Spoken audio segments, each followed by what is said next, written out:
एक छोटे से गांव में रामू काका अपनी छोटी सी बेटी गुड़िया के साथ रहते थे। गांव में उनका कोई अपना नहीं था। गुड़िया की मां का देहांत कई साल पहले हो चुका था और तब से रामू काका ही माँ बाप दोनों बनकर उसे पाल रहे थे। रामू काका का एक छोटा सा मटन करी का ठेला था। अगली सुबह रामू काका अपना छोटा सा ठेला लेकर हमेशा की तरह चौराहे पर पहुंच गए। ठंडी हवा चल रही थी और आसमान में हल्की धूप फैली थी। रामू काका मन ही मन सोच रहे थे, हे भगवान, अगर आज 2-3 प्लेट मटन करी बिक जाए तो घर का खर्चा चल जाएगा। गुड़िया की किताबें भी लेनी है। तभी एक दुबला पतला फटे कपड़ों में लिपटा छोटा बच्चा उनके ठेले के पास आया। काका, मुझे बहुत ज्यादा भूख लगी है, क्या आप मुझे मटन करी खिला सकते हो? पैसे अभी नहीं हैं। रामू काका ने उसकी हालत देखी, दिल भर आया। उन्हीं ही गुड़िया याद आ गई। अरे बेटा, क्यों नहीं, खाना भूखों का हक है। ये ले, गर्मा गर्म एक प्लेट। वो पूरी प्लेट चुपचाप खा गया और बोला, धन्यवाद काका, भगवान आपको बहुत खुश रखे। कुछ देर बाद दूसरे गांव से एक आदमी आया, लखन। उसके कपड़ों और चाल ढाल से लगता था कि वो थोड़ा संपन्न है। अरे काका, इस उम्र में भी ठेला लगाए हुए हो? क्या बताऊं बेटा, घर में बैठे बैठे मन नहीं लगता, ऊपर से कमाने वाला भी और कोई नहीं। एक ही बेटी है मेरी, गुड़िया। बस रोज 2-3 प्लेट बिक जाती हैं तो गुजारा हो जाता है, और मुझे चाहिए भी क्या।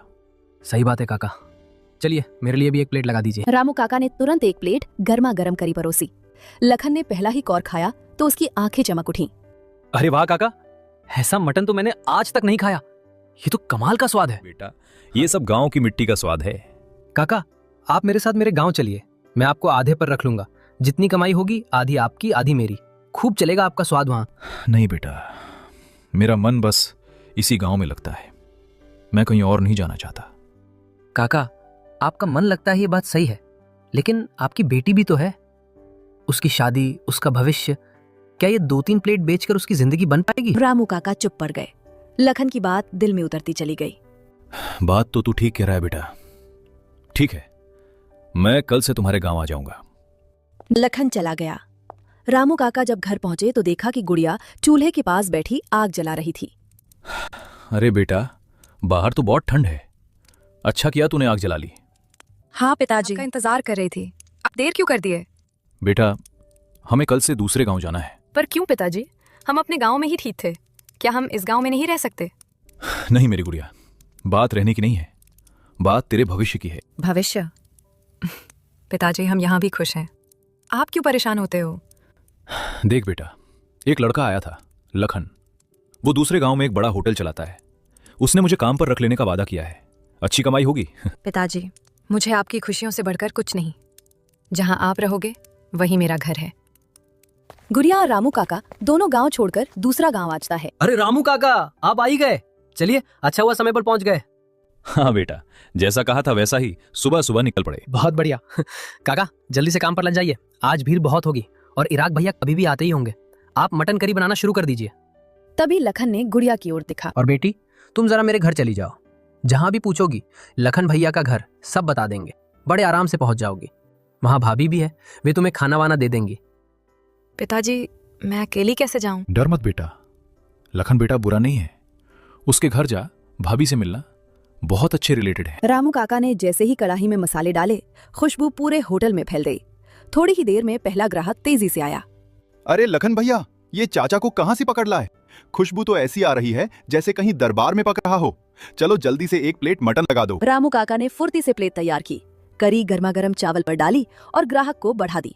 अरे वाह काका, ऐसा मटन तो मैंने जिंदगी में कभी नहीं खाया, मुंह में जाते ही पिघल रहा है, ये तो कमाल है। मैंने कहा था ना, काका का हाथ नहीं, जादू है जादू। काका, अब से मैं रोज यहीं खाऊंगा। लखन भैया, आधी दुकान इनको ही दे दो। ग्राहक हाथ जोड़कर बोला।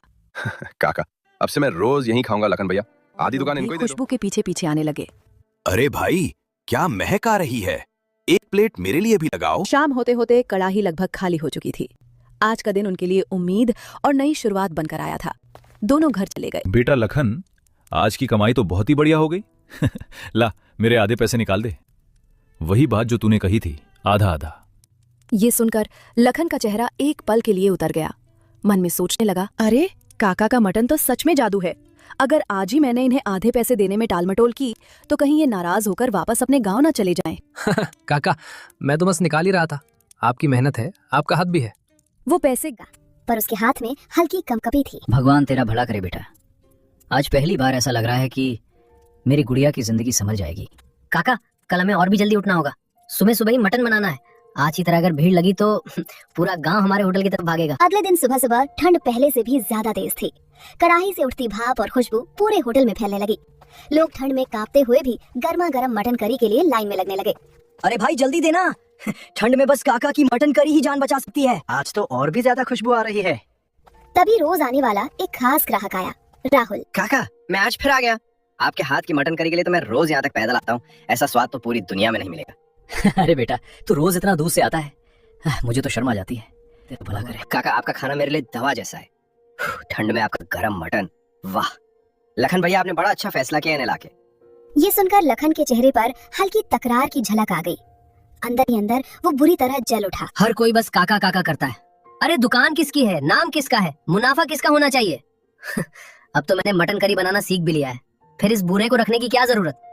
आज रात ही इसे निकाल दूंगा, पूरी कमाई मेरी होगी। पूरा दिन भीड़ पहले दिन से भी ज्यादा रही। हर प्लेट की तारीफ सिर्फ एक ही नाम से शुरू और खत्म हो रही थी। दुकान बंद करके दोनों अपने अपने घर जाने लगते। काका, मेरे आधे पैसे निकाल दो। आज अच्छी कमाई हुई है। हाँ बेटा, क्यों नहीं। ये ले तेरे आधे पैसे। ऊपर वाले की मेहर है, आज अच्छा दिन रहा। और सुनो काका, कल से आप दुकान पर मत आना। क्या बोला तूने बेटा, मैं दुकान पर ना हूँ? कुछ गलती हो गई क्या? नहीं काका, गलती कुछ नहीं। बस अब मैं आपसे मटन करी बनाना सीख गया हूँ, तो भला मैं आपको आधे पैसे क्यों दूं? आपसे दुकान में अकेला ही चलाऊंगा। लेकिन बेटा, तू मुझे मेरे गांव से यही कहकर लाया था कि आधे पैसे तेरे आधे मेरे, हम साथ मिलकर मेहनत करेंगे। हाँ काका, लाया था, लेकिन अब मेरा मन नहीं है। आप अपना गांव वापस चले जाइए, मुझे अब किसी की जरूरत नहीं। बस बहुत हो गया। आप दोनों कल से यहाँ मत दिखना। दुकान मेरी है, मेहनत मेरी है, और अब कमाई भी मेरी होगी। ठीक है बेटा, तेरे मन में अगर लालच आ गया है तो मैं क्या कर सकता हूँ।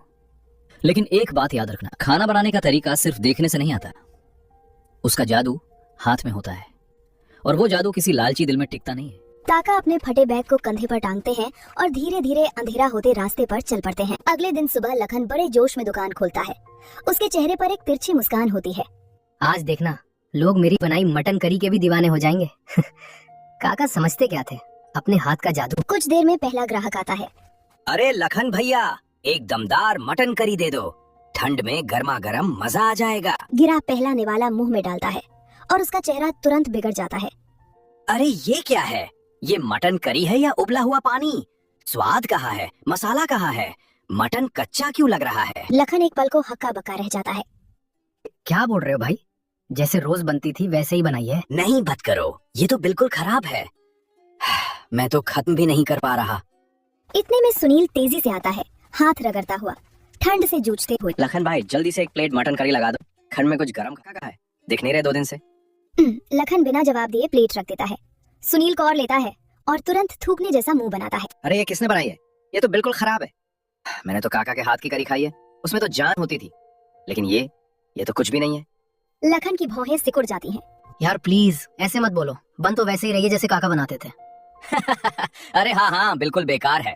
मटन जैसे कच्चा पड़ा हो, मसाला जैसे कहीं खो गया हो।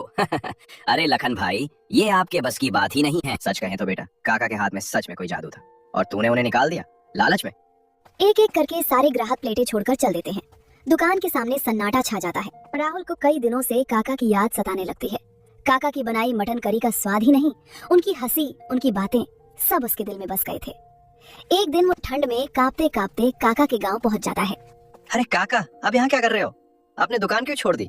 अब तो आप हमारे गांव में दिखते भी नहीं, सब लोग आपको बहुत याद कर रहे हैं। क्या बताऊं बेटा राहुल, दिल टूट गया बस। लखन मुझे मेरे गांव से ये बोलकर लाया था कि आधी कमाई उसकी और आधी मेरी। सोचा था चलो मेहनत कर लूंगा, गुजारा हो जाएगा, पर जैसे ही कमाई बढ़ी उसका मन बदल गया। काका, उसने बहुत गलत किया आपके साथ। लालची इंसान था वो, आपको इस्तेमाल किया और फिर निकाल दिया। लेकिन काका, एक बात जान लो, किसी के देखने से रेसिपी नहीं सीखी जा सकती। आपके हाथ में जो जादू है बेटा, अब कहाँ से शुरू करूं? न ठेला है, न बर्तन, न ही पैसे बचे हैं। थोड़े बहुत जो जमा थे, सोच रहा हूँ बेटी की शादी कर दूं। मेरी उम्र भी ढल रही है बेटा। काका, आपने मुझे हमेशा बेटे की तरह प्यार दिया है, अब आपकी बारी है कि मुझे आपको संभालने दो। नहीं बेटा, मैं तेरे पैसों पर बोझ नहीं बनना चाहता। तू खुद मेहनत करता है, तेरे भी तो सपने होंगे। काका, आप बोझ नहीं, गौरव हो मेरे लिए। और रही सपनों की बात, मेरा एक ही सपना है, आपकी दुकान फिर से चले, आपकी मटन करी से गांव में खुशबू फैल जाए, और आपकी बेटी की शादी धूमधाम से हो जाए। तू सच कह रहा है बेटा? क्या तू मेरे साथ ठेला चलाएगा? हाँ काका, आप बनाना, मैं बेचना। आपका सम्मान हमेशा सबसे ऊपर रहेगा, और कसम से मैं आपको कभी अलग नहीं करूंगा। हम दोनों एक टीम रहेंगे। राहुल के साथ काका का ठेला दोबारा लग चुका था। सुबह सुबह गांव की गलियों में मसालों और देसी घी की खुशबू फैलने लगी थी। कुछ ही दिनों में ठेले पर भीड़ उमड़ने लगी। पहला ग्राहक गरम गरम भाप उठती कढ़ाई देखता ही बोल उठता, अरे काका, आप वापस आ गए। बैठे थे कि अब कभी आपका मटन खाने को नहीं मिलेगा। कहाँ जाऊंगा मेरे भाइयों, बस जिंदगी ने थोड़ी परीक्षाएं ली थीं। अब आया हूं तो रोज ताजी गरम गरम मटन करी खिलाऊंगा। आप जैसे लोगों की दुआएं जो साथ हैं। ग्राहक पहला निवाला खाते ही तालियां बजा देता है। अरे वाह काका, ये तो वही पुराना जादुई स्वाद, कदम जबरदस्त। आपके हाथ का मटन तो दिल में उतर जाता है। कई महीनों से दुकान बहुत अच्छा चल रहा था। राहुल भी काका की तरह प्यार और सफाई से मटन करी बनाना सीख चुका था। काका बिस्तर पर लेटे थे। राहुल घबराकर उनके पास बैठ गया। काका क्या हुआ, आप ऐसे क्यों लेटे हो? डॉक्टर को बुलाऊं? नहीं बेटा, मुझे लगता है मेरी उम्र का वक्त पूरा हो रहा है। बस कुछ बात मैं तुझसे कहना चाहता हूँ। काका ऐसी बात मत कहिए, आप क्या कहना है? आपकी हर बात मेरे लिए हुक्म है। राहुल, तेरे ऊपर एक जिम्मेदारी छोड़कर जा रहा हूँ। मेरी गुड़िया, मेरी बेटी, इस दुनिया में उसका कोई नहीं बचा मेरे बाद। पिताजी, आप हमें छोड़कर मत जाइए, हम अकेले कैसे रहेंगे?